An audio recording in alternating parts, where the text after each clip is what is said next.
Welcome once again. We at the St. George's Hotel here for the 12th ANC Women's League Leadership Conference, and we spoke earlier on to the communications person within the league in terms of readiness, and she reckons that all the voting members are here and they will be doing their work in the next 2 days. But just a curious one of the key findings of the Grant Thornton Annual Women in Business International report is that women in Africa are more likely to be blocked from reaching business leadership positions by gender bias than anywhere else in the world. And somebody who is in a good position to tell us about this, especially in relation to the event that's taking place here, is Lulama Nare. Lulama works for the Commission for Gender Equality.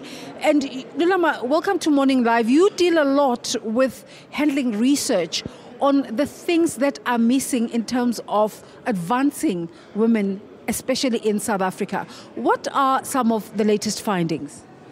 I think part of the latest findings is that there's always a huge gap between what the employers want to recruit and who is available to be recruited. And one of the things is that we still have backlogs in terms of race, we still have backlogs, huge backlogs in terms of women, and huge backlogs in terms of youth. But what we have found, what is the most commonality, is that you find that with black women in particular, it would be the race, it would be the gender, it would be that where are you coming from and from which locality are you coming from. And I think those issues are still relevant today, and that struggle still has to continue.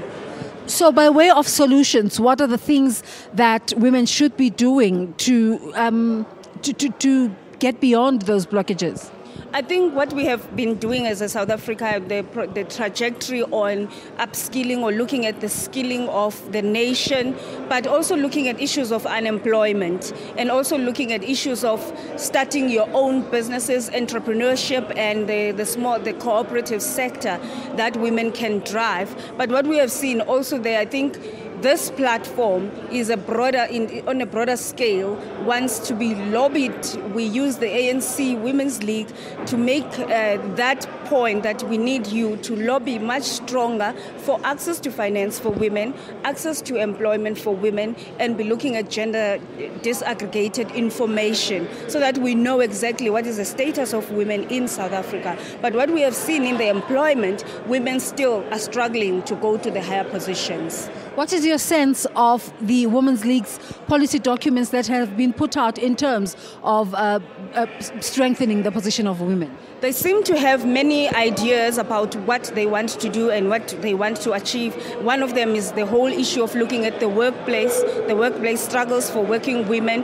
The other thing is for us, how do we enforce the employment equity? Because the ANC and the Women's League have been working with bright legislation on the inclusion of women in the workplace. What we have seen is that there has been a regression in the implementation of progressing women in business, progressing women in funding. And I think one of the resolutions, or what they want to table, is the whole issue of looking at gender budgeting and also looking at women's fund. What will be your role here, especially as an NEC member within the league? I think the most important role for us is to how do we create that the broad front for organizing women across different sectors, the whole role of strengthening the progressive women's movement so that we can once again as women have a common platform irrespective of party alignment and talk about the common issues that women still face in the country. And I think one of those issues is to actually broaden the gender machinery that we had. That's quite an important one, talking to all women and not excluding women who are not necessarily within the fold. Lulama Nare is an NEC member within the Women's League, and she was talking to us about some of the issues that they've been researching as the Gender Commission. We're here at St. George's Hotel, and thank you very much for talking to us.